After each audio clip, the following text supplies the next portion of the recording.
언제나 우리를 사랑하셔서 바라보시고 주목하여 주신 하나님 아버지, 이 저녁 이 땅 가운데 왕으로 오신 예수님을 기쁨으로 맞이하는 종료주일에 주님의 겟세마네 기도와 눈물, 그리고 십자가의 죽음으로 세워주신 주의 거룩한 성전으로 불러주심을 감사드립니다.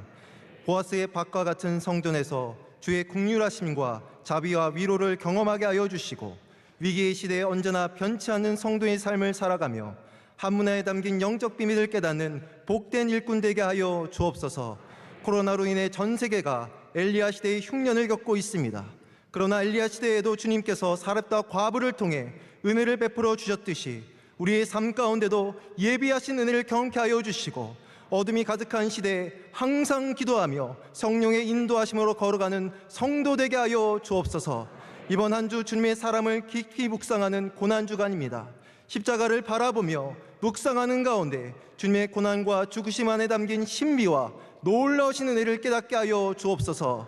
이 나라와 이 땅을 사랑하신 하나님 아버지, 이 나라와 이 땅이 오직 주의 영광을 위해 쓰임받는 주님의 소유된 나라 백성 되게 하여 주시고, 이 나라의 위정자들이 밧사왕 고레스와 같이 주님의 뜻에 합당한 일들을 결정하며 이루어가게 하여 주옵소서. 사랑하는 담임 목사님 신원을 강건케 하여 주시고, 많은 사역을 넉넉히 감당할 수 있도록 장중에 붙잡아 주시며, 명성교회가 날로 더욱 든든히 살아갈 수 있도록 주의 종에게 능력을 부어 주옵소서. 오늘 말씀을 증거하실 때 성령의 충만하심으로 역사하여 주사 모두가 은혜에 굳게 설 수 있는 믿음의 시간이 될 수 있도록 인도하여 주옵소서. 원로 목사님 2021년 비전 선교 사역을 통해 눈물과 아픔의 자리로 나아가실 때 성령께서 동행하여 주셔서 가시는 곳마다 주의 위로와 풍성하신 은혜가 넘치게 하여 주옵소서. 전 세계에 나가 있는 선교사님 가운데 은혜를 주사 환난과 핍박의 시대에도 주님의 복음이 힘있게 퍼져나갔듯이 선교사님들을 통해 주의 복음의 열매가 가득 맺히게 하여 주옵소서. 오늘 주일 찬양 예배가 왕으로 오신 예수님을 진정으로 찬양하며 기뻐하는 종료 주일의 예배가 될 줄로 믿습니다. 이 모든 것 살아계신 예수 그리스도의 이름으로 감사하며 기도드렸습니다. 아멘. 오늘 우리에게 주신 하나님의 말씀은 신약성경 베드로전서 5장 12절로 14절의 말씀입니다. 제가 가진 성경으로 신약성경 383면쯤에 있습니다. 베드로전서 5장 12절로 14절의 말씀입니다. 거룩하신 하나님 말씀을 제가 받들어 봉독하겠습니다. 내가 신실한 형제로 아는 실로안으로 말미암아 너에게 간단히 써서 권하고 이것이 하나님의 참된 은혜임을 증언하노니, 너희는 이 은혜에 굳게 서라. 택하심을 함께 받은 바벨론에 있는 교회가 너희에게 문안하고 내 아들 마가도 그리하느니라. 너희는 사랑의 입맞춤으로 서로 문안하라. 그리스도 안에 있는 너희 모든 이에게 평강이 있을지어다. 아멘. 이제 말씀으로 은혜 받는 시간입니다. 담임 목사님께서 너희는 은혜에 굳게 서라는 제하로 말씀 전하실 때 큰 은혜의 시간이 될 줄로 믿습니다. 저는 오늘 여러분과 함께 베드로전서 마지막 말씀, 베드로전서의 마지막 말씀을 오늘 전하고자 합니다. 2019년 7월 21일 날 제가 저녁 예배 때 산들바람이라는 제목으로 베드로전서 강해를 시작했습니다. 그래서 2020년은 제가 없었잖아요.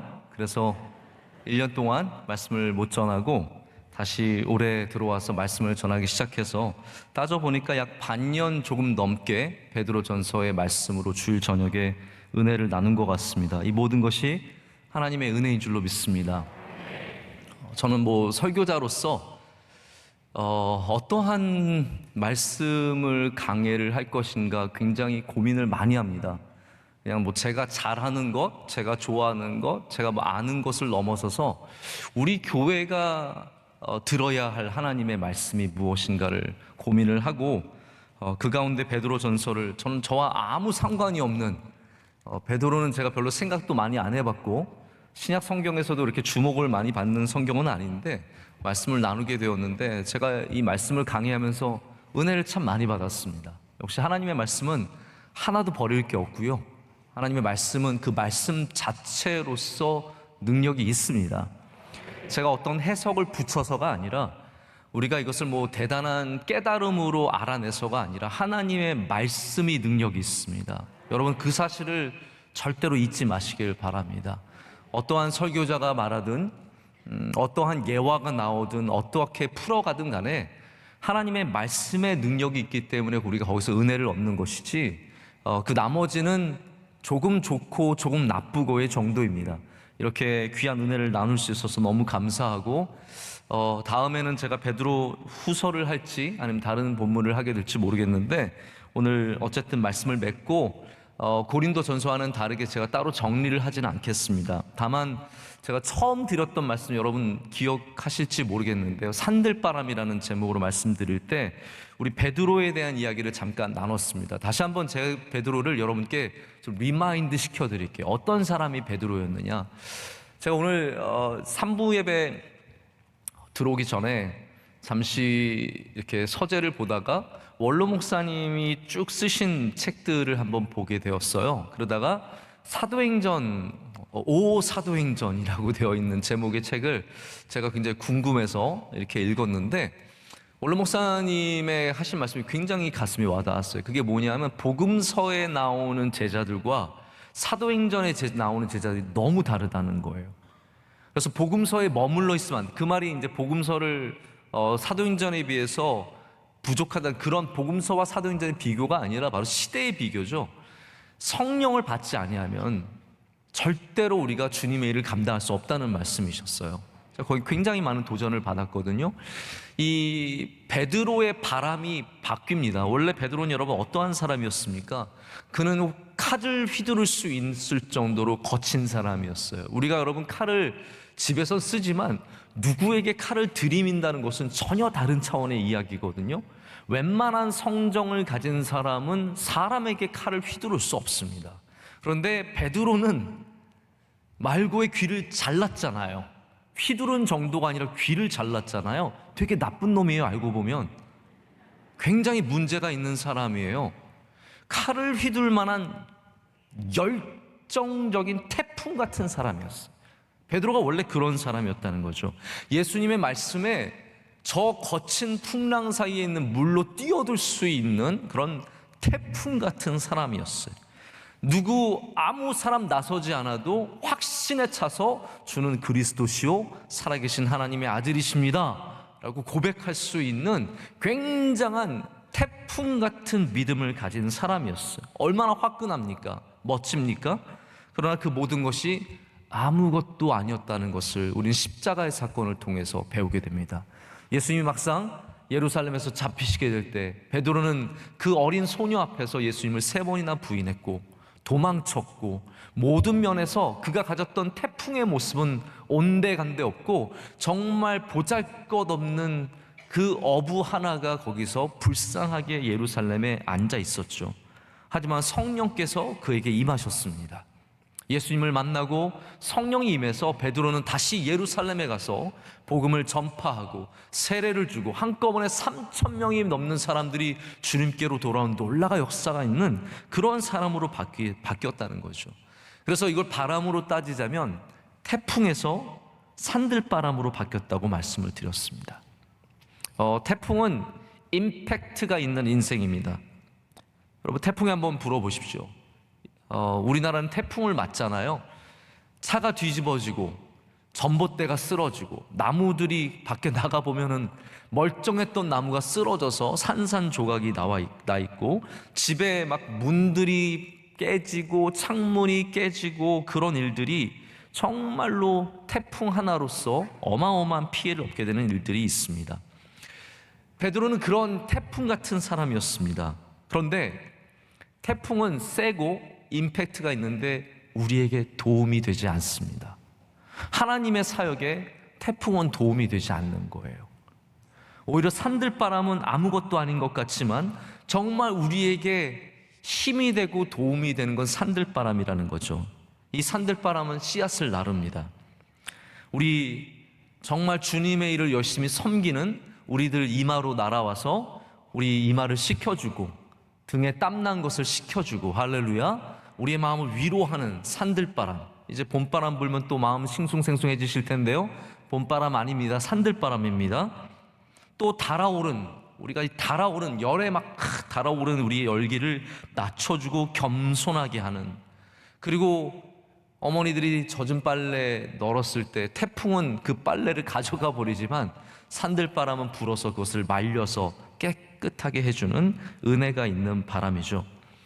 가만히 생각해 보면 지금도 하나님의 나라에 아무 이름 없는, 여러분 산들바람은요 이름이 없어요. 그냥 산들바람이에요. 바람이에요. 아무도 그 바람을 기억해 주지 않습니다. 누구도 그 바람을 그리워하지 않습니다. 그러나 태풍은 이름이 있어요. 메리 3호, 매미, 뭐 별의별 이름이 붙어서 멋있게 날아오지만 아무도 그를 그리워하지 않습니다. 아무도 그를 찾지 않습니다. 여러분, 지금도 우리 교회에는 성령의 은혜를 입은 수많은 산들바람이 불고 있고요. 할렐루야. 많이 알려져 있진 않지만, 이름은 없지만 정말 하나님의 나라의 귀한 일꾼들로서 산들바람이 베드로처럼 불고 있다는 거예요. 그래서 베드로는 그 예수님의 수제자가, 물론 카톨릭에서는 베드로를 최고로 여기지만 성경에는 그냥 싹 사라집니다. 산들바람처럼 싹 사라집니다.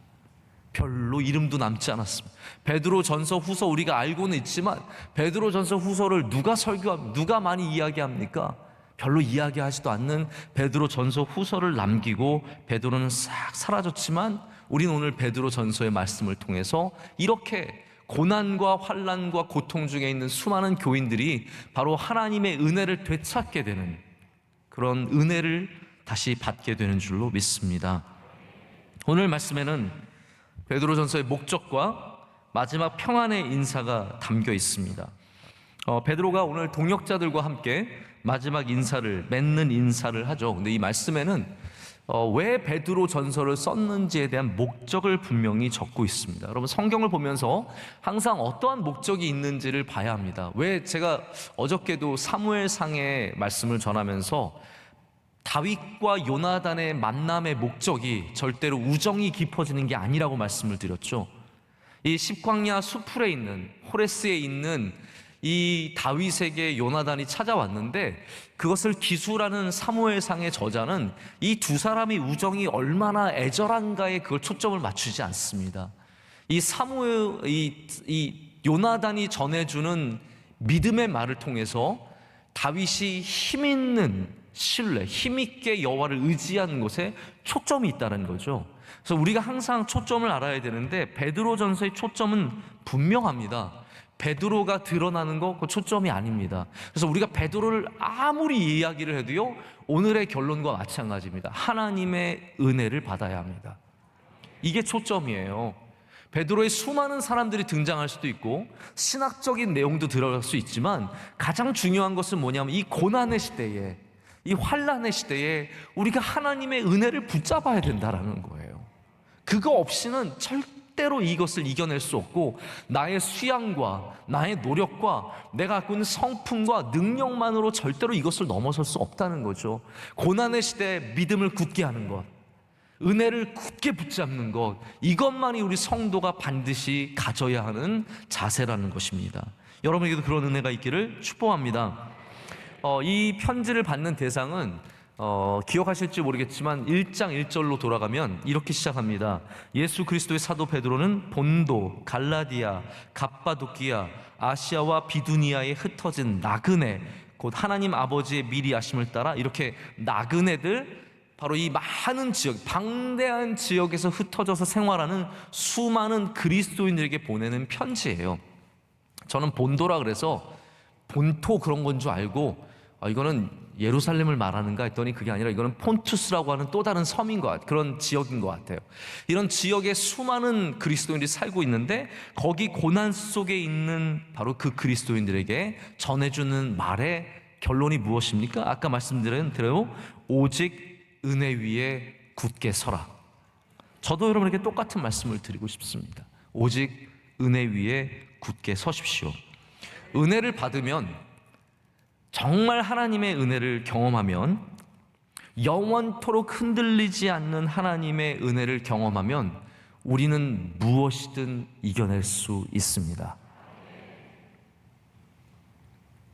이 세상에 흔들리는 것들이 전부입니다. 이 세상의 모든 것들은 다 생명이 다하는 시간이 정해져 있고요. 이 세상의 모든 것들은 다 흔들리는 존재입니다. 아무리 뿌리를 깊이 박아도 바람이 세게 불면 그 나무는 흔들릴 수밖에 없는, 우리 인간이나 자연이나 사람이 만든 것들이나 모든 것들은 흔들리는 존재지만 이 세상에 온전히 영원토록 변치 않는 것은 하나님밖에 없습니다. 하나님의 은혜, 하나님의 사랑, 이것만이 정말로 참되고 영원하고, 그렇기 때문에 우리는 이 흔들리는 세상 속에서 그걸 빨리 잡아야 돼요. 고난의 세상 속에서 흔들리지 아니하시는, 변치 아니하시는, 그래서 여러분, 여러분을 향한 하나님의 은혜가 변치 않다는 사실을 알아야 된다는 거죠. 나 오늘 하나님한테 잘못 보인 거 아닐까?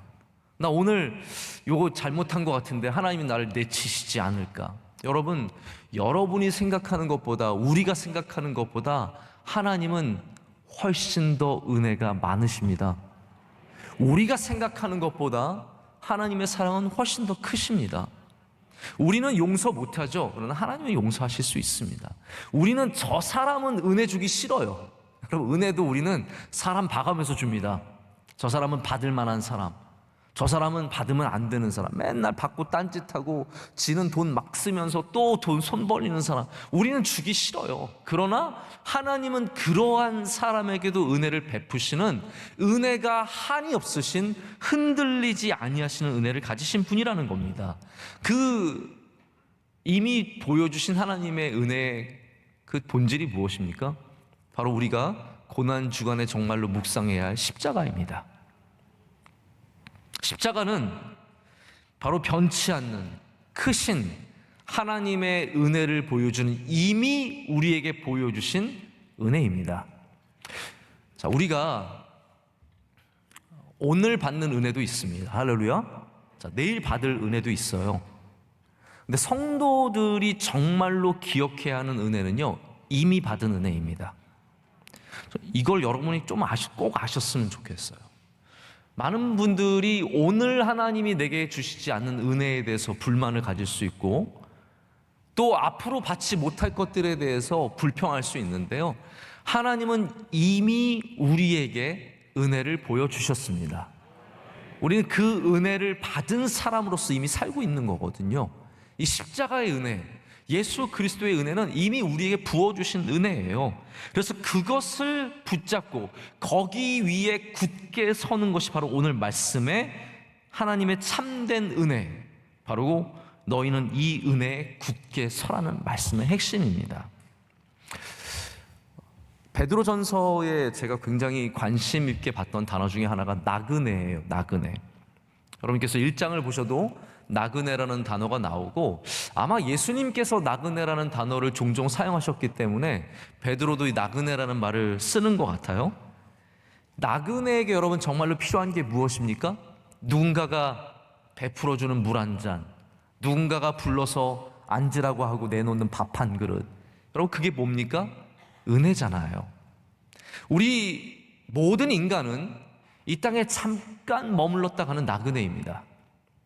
그것이 베드로전서가 말하는 거예요. 너희 나그네, 이 세상에 잠깐 머무는 나그네는 정말 절대적으로 여기에서 하나님의 은혜 없이는 살아갈 수 없다라는 겁니다. 여러분, 선교의 시작이라는 게 뭐냐면요, 선교의 시작은 하나님이 보내시는 겁니다. 할렐루야. 우리 선교가 미션이고, 미션이 이제 라틴어 미티오에서 온 건데요, 미티오는 이게 보낸다라는 말이에요. 보낸다. 그래서 선교는 하나님이 보내시는 것으로 시작합니다. 여러분, 여기서 우리가 좀 바꿔야 될 마음이 있어요. 선교는 내가 가는 게 아니라 하나님이 먼저 보내셨기 때문에 가는 겁니다. 그래서 나는 순종해서 가는 거지 내가 가는 게 아니라는 거죠. 하나님 아버지께서는 보내시는 분이세요. 아들 예수 그리스도를 우리에게 보내주셨습니다. 할렐루야. 자, 교회를 성령님께서 우리 가운데 보내주셨어요.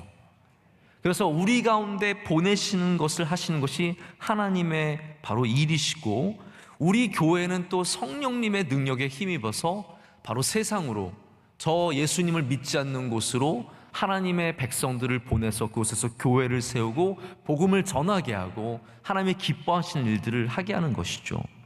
근데 이분이 이런 지적을 해요. 조우나 이 교수님께서 무슨 지적을 하냐면, 우리나라 사람들이 선교의 의미를 하나님이 보내시는 것보다 우리가 떠나가는 것에서 의미를 찾는다라는 거죠.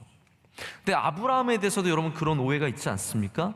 아브라함이 우리는 떠났다, 자꾸 떠난 것을 굉장히 강조하는데 하나님이 보내셨잖아요. 하나님이 가라고 말씀하셨고 보내셨고 아브라함은 거기에 따라간 거예요. 그래서 어떻게 보면 이분이 그런 말을 해서가 아니라 아브라함이 선교의 첫 모델입니다. 하나님이 보내시고 아브라함은 거기에 순종해서, 그가 두렵지만 많은 생각들이 있겠지만 본토 아비집을 떠나서 여기로 가는 것은 하나님께서 그와 함께 하시기 때문에, 하나님의 은혜를 의지하기 때문에 그 낯선 땅으로 들어가게 되는 것이거든요. 나그네는 여러분 낯선 땅을 여행해야 하는 사람이에요. 우리 모두는 다 나그네입니다. 여러분 내년을 살아보셨어요? 이상한 질문인데요, 내년을 살아본 사람은 아무도 없어요. 우리 모두가 오늘만 살고 있어요. 내일은 우리가 다 나그네라는 말이에요. 내년에 우리는 다 나그네가 되는 겁니다. 우리는 내일을 알지 못하고 내년을 알지 못하고 전혀 알지 못하는 세상으로 또 나가야 되는데 어떠한 자세로 나가겠냐고요. 하나님이 우리를 보내시기 때문에 주저함 없이 그 땅을 밟으면 주님의 은혜가 크시기 때문입니다. 우리가 그 은혜를 붙잡기 때문인 거죠. 그래서 오늘 베드로 전서는 베드로가 이 고난과 환난 속에 있는 수많은 지역의 그리스도인들에게 그 하나님의 은혜를 굳게 붙잡고 그 위에 서 있으라고 말하는 겁니다. 우리는 내일을 알지 못합니다. 올로 목사님 오늘 너무 귀한 말씀 주셨어요. 여러 말씀도 있으셨지만 코로나 10년 갈지도 모른다. 깜짝 놀랐습니다. 아니 정말이거든요. 언제 어떻게 끝날지 모르는데 여러분 어떻게 사시겠습니까? 지금도 답답한데 이거 어떻게 살겠습니까? 하나님의 은혜가 있으면 반드시 살아계시게 되고 거기에 하나님께서 우리를 일으켜 세워주시고 인도해 주실 줄로 믿습니다. 그래서 예수 그리스도를 믿는 우리 나그네의 고백은 하나님의 은혜가 크시다가 되어야 합니다. 떠나는 사람들, 내가 내 힘으로 떠나는 사람들은요 자신의 힘을 의지하고 살아야 하는 운명입니다. 내가 떠났으니까요, 내가 큰 소리치고 떠났으니까 그 힘을 의지하고 살지만 우리 보내심을 입은 나그네들, 우리는 그냥 나그네가 아니라 하나님이 보내셔서 이 땅에 거류하는 나그네이기 때문에 우리는 오직 하나님의 은혜로 삽니다. 바울은 정말 나그네의 표본입니다. 그는 예수님을 믿은 다음에는 나그네로 살기 시작했습니다.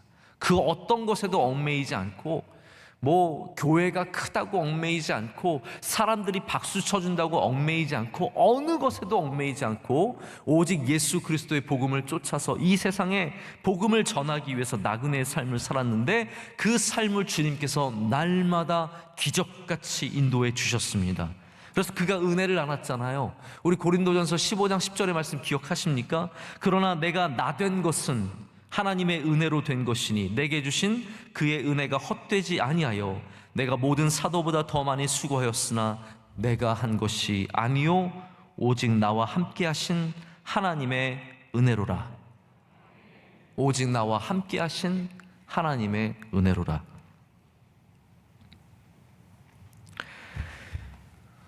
오늘 말씀에는 하나님의 은혜를 입은 베드로의 동역자 2명이 등장합니다.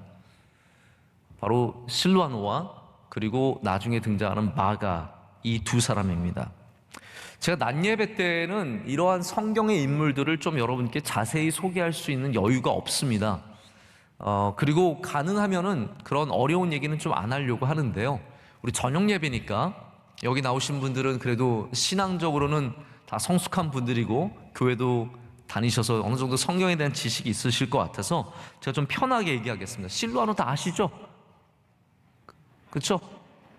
제가 벌써 실로아노 하면 실로아노 사도행전 16장에 나오고 그 사람 알지? 사도행전 15장에 나와서 예루살렘 공의회에서 맞아, 그 사람 신라로 등장하는데 맞아 그 사람 다 아셨죠? 이미 아시겠지만 제가 조금만 설명을 드리도록 하겠습니다. 실로아노는 성경에서 신라로 더 많이 알려졌습니다. 백제 신라 고구려가 아니라 신라, 리을 신라입니다. 우리가 사도행전에서 신라로 만나는 사람, 바울이 나중에 마가 대신에 선택하는 그 신라가 바로 이 실로아노입니다. 여기 와서 이렇게 여기에 박혀 있는 게 너무 신기한 거예요. 저는 여러분 그렇지 않으세요? 왜 바울과 2차 선교 여행을 같이 했던 신라가 왜 여기 베드로와 함께 실로아노와 함께 편지를 보내고 전달을 하는지 너무 신기하고 신비하고 신명막측하지 않으십니까? 저는 이게 너무 궁금해서 제가 추적해보지 않을 수가 없었어요. 먼저 실로아노에 대해서 좀 말씀을 드릴게요. 실로아노는 편지에 자주 등장하는 인물입니다. 그만큼 바울과도 굉장한 밀접한 선교 활동과 그리고 목회 활동을 했던 것 같아요. 데살로니가 전후서를 보면 바울이 편지를 쓸 때 디모데와 실로아노와 함께 편지를 보냅니다. 그러니까 바울에게 디모데만큼 중요했던 사역자 중에 한 명이 바로 실로아노입니다. 그리고 제가 여러분이 기억하기를 원하는 것은 바울에게 실로아노는 너무너무 중요한 동역자였는데 이 사람이 하나님의 인도하심과 하나님의 뜻 가운데서 베드로도 도와주게 되었다라는 거예요. 제가 아까 잠깐 언급했지만 먼저는 사도행전 예루살렘 공의회에 신라가 등장을 합니다.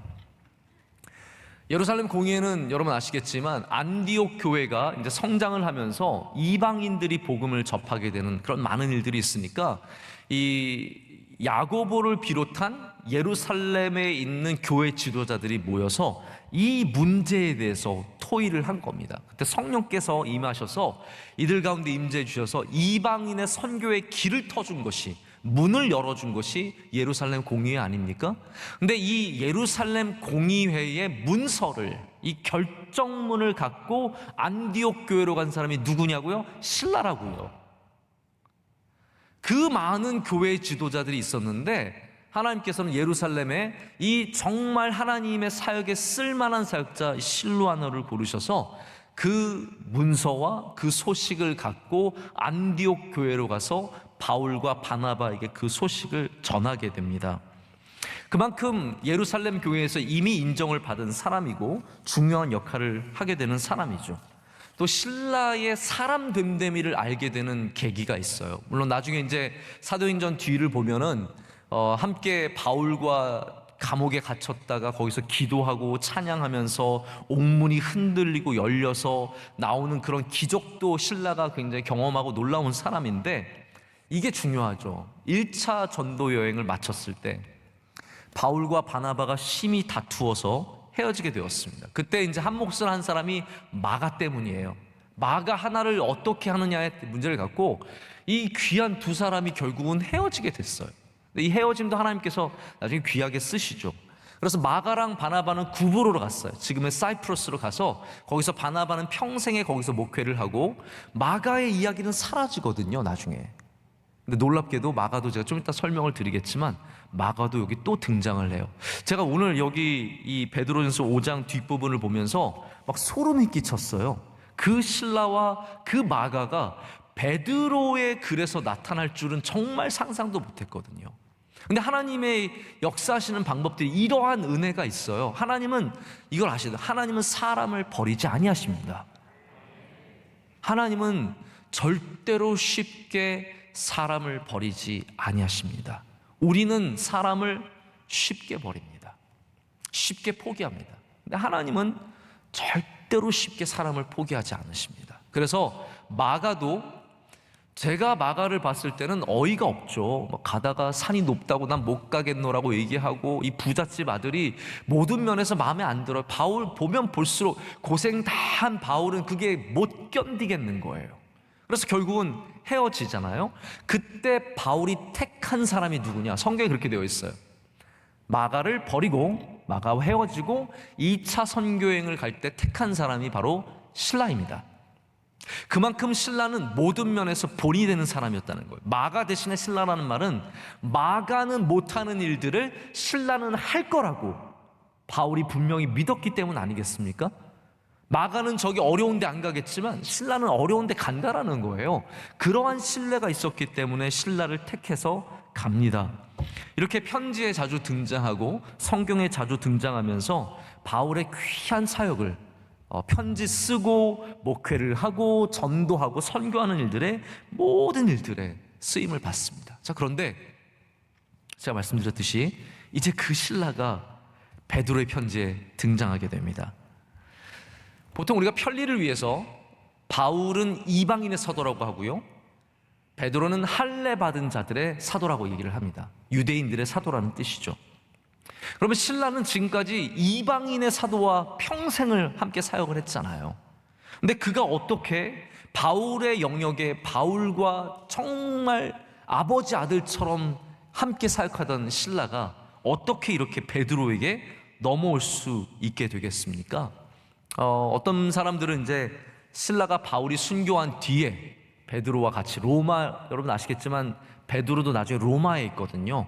그 같은 로마에서 베드로를 만나서 돕게 되었다라고 얘기하고 있지만 저는 잘 모르니까 분명한 것은 언젠가부터는 베드로와 함께 사역하는 사람이 되었다라는 겁니다. 자, 제가 신라의 이름을 보고 기뻤던 이유는, 또 감동을 받았던 이유는, 하나님께서 바울과 바나바라는 전혀 다른 어떤 스타일의, 그리고 다른 대상을 갖고 있는 귀한 두 사람을 세우셨지만 사실 이 사람들이 한 뜻으로 일하고 있다는 것을 발견하는 느낌이었어요. 신라 때문에. 베드로는 유대인들을, 바울은 이방인을 섬기고 있었지만 그 가운데 공통 분모가 있었다는 거죠. 그건 누구입니까? 바로 신라라는 거예요. 신라는 그래서 베드로가 전한 복음이나 바울이 전한 복음이나 다 하나님의 은혜였다는 것을, 그 모든 것들이 전혀 차이가 없는, 전혀 복음의 차이가 없는 하나님의 은혜 십자가의 복음을 전했다고 우리에게 알려주는 그 바로 힌트가 신라라는 겁니다. 그래서 데살로니가 전후서를 쓴 신라는 여기 베드로 전서를 함께 쓰게 되는 거예요. 그리고 이 말씀을 나르게 되는 겁니다. 그것을 보면서 하나님의 뜻을 이루어가는 거예요. 여러분, 우리의 함께 일하는 사람은 바뀔 수도 있어요. 우리가 일하는 직업도 바뀔 수도 있습니다. 우리가 말하는 대상들도 바뀔 수 있고, 우리 삶의 모든 모습들은 바뀔 수 있지만 바뀌지 않는 것이 있습니다. 복음은 변하지 않고요, 하나님의 은혜는 변하지 않고, 십자가의 은혜는 변하지 않는다라는 겁니다. 그래서 신라는 바울과도 일할 수 있고, 베드로와도 일할 수 있고, 데살로니가 교회도 편지를 보낼 수 있고, 여기 수많은 흩어진 나그네에게도 편지를 보낼 수 있는 주님의 종이 된다라는 것이죠. 자, 여러분, 우리 모두가 신라의 은혜가 있기를 축복합니다. 하나님께서 때로는 우리를 이곳에서 쓰고 때로는 저곳에서 쓰고, 오늘 우리 교육자님들 제가 소개를 하는데요, 이 교육자님들 다 훌륭하신 분들인데 다 그렇다고 해서 우리 명성교회에서 평생 잡고 있을 수는 없잖아요. 언젠가는 담임 목회로 나가실 수도 있고, 기관 목회로 나갈 수도 있고, 선교사로 나갈 수도 있는데, 어디를 가든지 하나님의 은혜를 붙잡고 어디를 가든지 십자가의 복음을 전하면서 신라처럼 쓰임받는 주의 종이 될 수 있도록 기도해 주시기를 바랍니다. 그리고 우리들도 어디를 가든지 신라처럼 항상 복음과 십자가를 붙잡고 하나님의 은혜를 붙잡고 나아가는 주의 종들 되어야 할 줄로 믿습니다. 자, 마가는 제가 여러 번 설명을 드린 적이 있고, 때로는 제가 조금 우습게 표현을 하기도 하고 깔보면서 표현을 하는 것 같기도 하지만, 저는 사실 마가를 너무 귀한 주님의 종으로 봅니다. 왜냐하면 사람이요, 상처를 입고, 사람이 마음에 깊은 상처가 있으면 절대로 다시 돌아가기가 쉽지 않습니다. 마가가 잘못했어도 바울이 내쳤기 때문에 바울과 다시 일하는 건 굉장히 어려운 일이에요. 하지만 마가가 훌륭한 것은 나중에 바울을 위해서 너무 귀하게 쓰임받거든요. 바울이 아끼는 사람이 되거든요. 로마로 보내달라고 청을 할 정도로 굉장히 소중한 사람으로 변해가는 것을 보게 됩니다. 마가를 오늘 베드로가 뭐라고 표현하냐면 내 아들이라고 표현합니다. 내 아들. 마치 바울이 디모데를 아들이라고 부르는 것처럼 베드로는 이 마가를 아들이라고 표현을 합니다. 나이의 차이도 물론 있었을 거예요. 그런데 마가가 왜 아들이 되냐면요, 베드로가 마가에게 자기가 받은 하나님의 은혜를 모두 물려줬기 때문입니다. 자, 거기에 대해서 설명을 드릴게요. 이제 바울과 헤어지고 마가가 외삼촌인가요? 바나바와 함께 구보로로 갔다가 거기서 이제는 아무에게도 유익한 사람이 되지 못하는 상황인데 어찌어찌하여 이가 다시 이제 로마로 오게 되었고 베드로를 만나게 되었어요. 근데 베드로를 만나게 되었는데 베드로가 마가에게 준 가장 귀한 게 무엇입니까, 여러분? 뭐냐면 바로 예수님의 말씀을 자세하게 얘기해 준 거예요. 얼만큼 자세하게 얘기해 줬냐고요? 마가복음을 쓸 정도로 자세하게 이야기해 준 겁니다. 그래서 우리 사복음서를 갖고 있는데 가장 먼저 쓰여진 복음서가 마가복음이에요. 마가복음은 제가 볼 때는, 그래서 이거 뭐 신학자들이 이렇게 동의할지 모르겠지만 베드로 복음서예요. 왜냐하면 마가는 예수님을 잘 정확하게 알지 못해요. 그런데 베드로가 마가를 불러놓고 마가에게 끊임없이 예수님의 말씀과 예수님이 행하신 일들과 예수님의 능력과 예수님의 겸손함. 그래서 마태복음은 여러분 아시겠지만 마태복음은 예수님이 누구세요? 이스라엘의 왕으로 오세요. 할렐루야. 이스라엘의 왕이에요. 마태복음은 정말 능력 있으신 유대인의 왕으로 오시는데 마가복음은 이 베드로가 어떠한 사람인지를 보여줘요. 마가복음은 겸손한 주의 종으로 이 땅에 오신 분이 예수님이세요. 여기서 우리가 뭘 봅니까? 베드로가 예수님을 어떻게 바라봤는지, 베드로가 또한 예수님에게서 받은 은혜가 무엇인지, 바로 그 겸손함, 낮아짐, 주님 앞에 엎드리는 그 자세를 배운 것을 우리가 마가를 통해서 속속들이 볼 수 있게 되는 거거든요. 그래서 마가는 다시 베드로를 만나서 하나님의 크신 은혜를 누리게 됩니다. 할렐루야. 저는 여기서 하나님의 은혜를 보게 됩니다. 한때는 사역자들의 짐이 되고 갈등의 원인이 되었던 마가가 이제는 신약 성경의 가장 중요한 복음서를 쓰는 사도가 되고 하나님의 나라를 세우고 주의 복음을 전하고 이렇게 선교의 수많은 열매를 맺는 그러한 사람이 된 것, 그 연약함을 마침내는 이기게 되는 것, 그리고 변치 않으시고 은혜를 베풀어서 그 사람을 다시 쓰시는 하나님의 은혜를 우리는 마가에서 만나게 되는 줄로 믿습니다. 여러분, 혹시 여러분 주변에 좀 부족한 사람들이 있으십니까? 하나님이 그 사람을 사랑하심을 알아야 합니다. 우리가 그걸 모르면 어떠한 문제에 빠지게 되냐면요, 내가 부족하다는 사실을 잊게 됩니다. 내가 부족하지만 쓰임받고 있는 것이 하나님의 은혜 아니겠습니까? 제가 그러면 막 넘쳐서 쓰임받고 있을까요? 아닙니다. 저는 여러분에게 말 못하는 부족함이 너무 많습니다. 제가 말씀드리면 약점 잡힐까봐 제가 말씀을 안 드리는 거예요. 네? 저를 아주 우습게 보실까봐 제가 조용히 입 닫고 있는 거지, 저는 진짜 부족한 게 많습니다.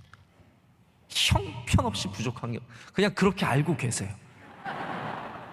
우리 목사님 참 부족한데 하나님이 쓰신다. 마가, 여러분 사도행전 15장까지 해서 마가는 실패한 인생입니다. 그러나 하나님께서 그를 절대로 버리지 아니하셨습니다. 그를 고치시고 변화시키시고 다시 의도적으로 바울에게 보내세요. 그래서 그가 갖고 있는 그 깊은 쓴뿌리를, 그 마음에 있는 실망감과 절망감, 배반감과 자기가 따르던 사람이 자기를 내치는 그 마음 아픈 거를 다 고쳐주시고, 할렐루야, 앙금없이 고치게 하시고 그를 사랑하셔 동역하게 하시고 나중에는 베드로에게 보내셔서 주의 말씀을 다 듣게 하시고 이렇게 위대한 마가복음을 쓰는 주님의 종으로 삼아주시는 겁니다. 여러분, 이게 무엇입니까? 기적입니까? 아닙니다. 이게 하나님의 은혜라는 거예요. 그래서 우리는 하나님의 은혜 없이는 절대로 살아갈 수 없습니다. 내 능력과 내 힘과 내 지혜로 살아가는 것이 아니라 나는 버림받을 만한 사람이고 쓸데없는 사람이고 흠이 많은 사람이고 안에 쓴뿌리가 너무 많고 상처도 많은데 하나님이 여전히 우리를 사랑하시고 은혜를 주시기 때문에 쓰임받게 되는 것이죠. 제가 말씀을 맺겠습니다.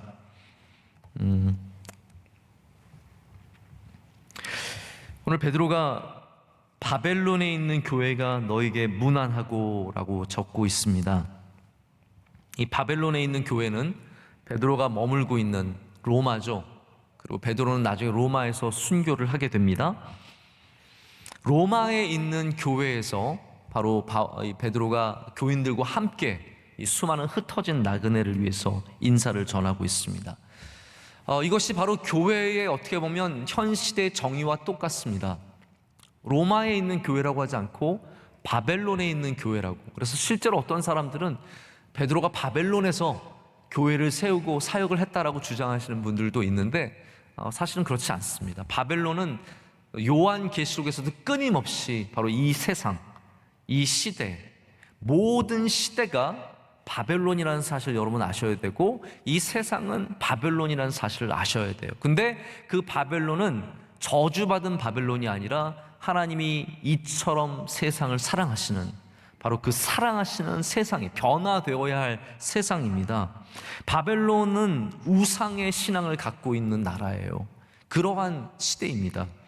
바벨론은 물질주의 사회를 말하는 겁니다. 모든 것이 물질이에요.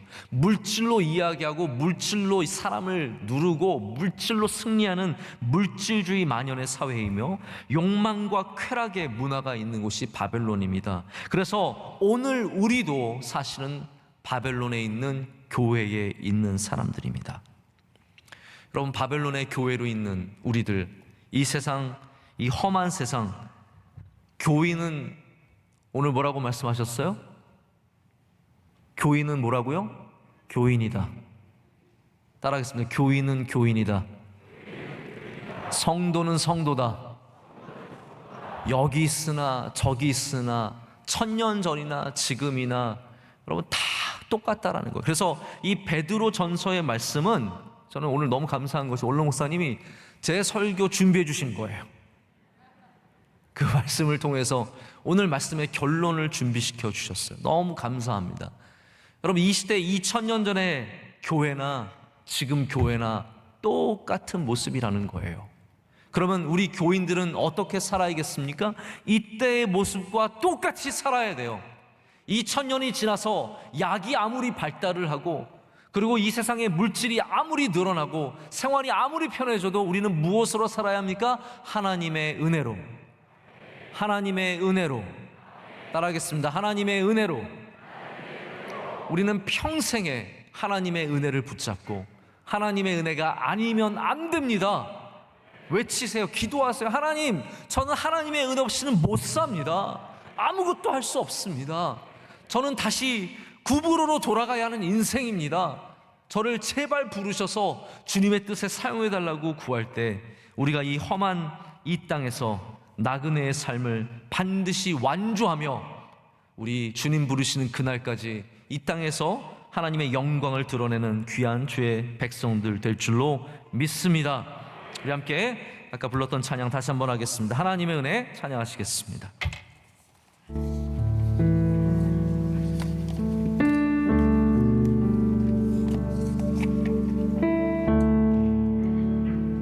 지으신 이가 하나님 끊임없는 주님의 은혜 있습니다. 하나님, 나그네와 같은 우리들 주님의 성도들로 주님의 귀한 교회의 교인들로 불러주시고 이 어려운 세상 속에서 하나님의 은혜를 의지하며 살게 하심을 감사합니다. 하나님, 나를 지으신 분도 주님이시고 나를 부르신 분도 주님이시고 나를 보내시는 분도 주님이심을 믿습니다. 우리가 여기 지금 이곳에 있는 것은 다 주님의 뜻과 주님의 은혜 때문인 것으로 고백합니다. 하나님, 우리 달려갈 길이 남아 있습니다. 우리 내일은 어떻게 될지 모르지만 내년에 어떻게 될지 모르지만 남아있는 이 모든 길 가운데 주님 은혜로 함께하여 주시옵소서. 주의 은혜를 풍성히 내려주시옵고 굳은 믿음 위에 서게 하여 주시오며 어디를 가든지 주의 은혜를 붙잡고 승리하게 하여 주시오며 주님 바라보게 하여 주시오며 주저함없이 앞으로 나아가게 하여 주시옵소서. 주저함없이 주님을 붙잡고 나아가게 하여 주시옵소서. 하나님 언제나 우리와 함께 하여 주시며 영원히 우리를 떠나지 말아 주시옵소서. 우리도 손 들고 주여 삼창하고 기도하겠습니다. 주여 주여 주여. 아버지 하나님 주님 붙잡소서. 나의 하나님 아버지 부족하고 부족한 나를 불러주시고 내가 함께 해주시옵소서. 불쌍히 해주시옵소서. 하나님 부족하고 불쌍히 해주시옵소서. 아버지 하나님 나는 아무것도 아니고 나는 부족한 종인데 하나님 바와 같이 실패한 인생을 들어주소서. 아버지 하나님 주의 은혜를 풍성히 모으시고 주의 은혜를 함께 해주시고 아버지 하나님 주의 함께 붙잡아주시고 절대로 놓지 말아주시오. 아버지 하나님만 사랑하게 하여 주시고 아버지만 바라보게 하여 주의 몸된 교회를 사랑하게 하시며 영원토록 주님 붙잡게 하여 주시오. 아버지 지금 주시는 대로 오늘을 이겨내며 내일을 이겨내며 영원토록 주님만 쫓아가게 하여 주시옵소서. 하나님 우리 사랑하는 성도들에게 주님의 은혜를 부어주시옵소서. 하나님 절망과 좌절 속에 있는 사람들 찾아가셔서 주의 은혜를 내려주시옵소서. 주의 은혜를 풍성히 부어주시옵소서. 역사하여 주시옵고는 놓지 말아주시오. 아버지 하나님 주님께서 그들의 주인이 되어주시옵고 어디를 가든지 주 예수 그리스도의 십자가의 은혜를 붙잡고 나아가게 하여 주시옵소서. 하나님 아버지 오늘도 우리를 붙잡아 주셔서 주의 영광 받아 주시오. 예수만은 천연한 사람을 찾아가 주셔서 주께서 함께 하여 주시옵소서. 하나님 우리 이 말씀을 통해서 많은 성도들이 일어서게 하여 주시오. 하나님의 은혜를 다시 경험하고 확신하게 하여 주시오며 십자가의 은혜를 잊지 않게 하여 주시오. 이미 우리에게 주신 은혜를 쓰는 친사랑 함께 하여 주시옵소서. 오늘도 주님 우리를 사랑 보내주시고 가정으로 가는 곳마다 주님 보내주신 그 삶의 속에서 이루어 살아갔습니다. 주님 역사하여 아버지 모든 삶을 통해서 주께서 이루어 주시옵소서. 주님 이루어 주시옵소서. 주여 이루어 주시옵소서. 오늘 이루어 주시옵소서.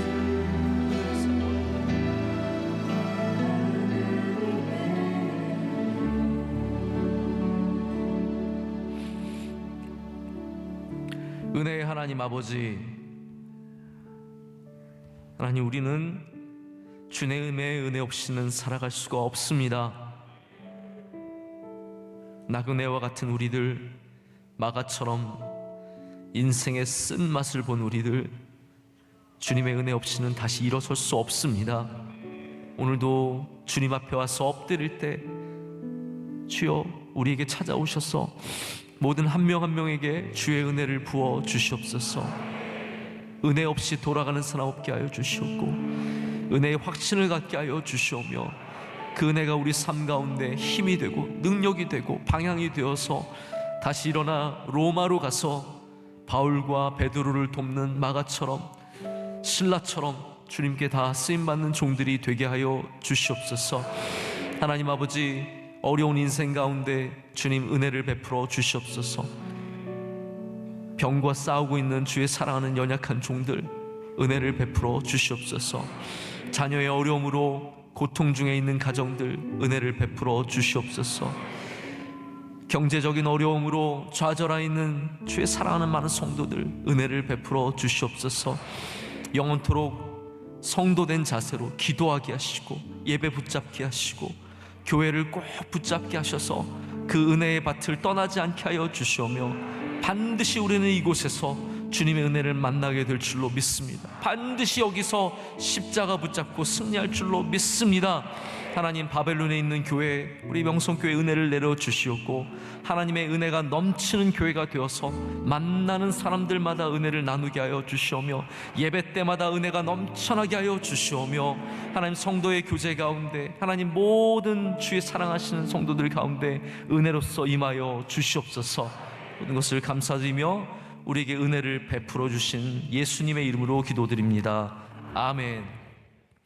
이제는 우리 주 예수 그리스도의 크신 은혜와 하나님 아버지의 한이 없으신 변치 않으시는 은혜의 사랑과 성령님의 함께 하시며 감동케 하시며 인도하심이 주의 은혜만을 붙잡고 다시 우리에게 주신 삶으로 나아가는 주의 모든 사랑하는 영원한 성도들에게 영원한 나그네들에게 이제로부터 영원토록 함께 하시기를 간절히 축원하옵나이다. 아멘.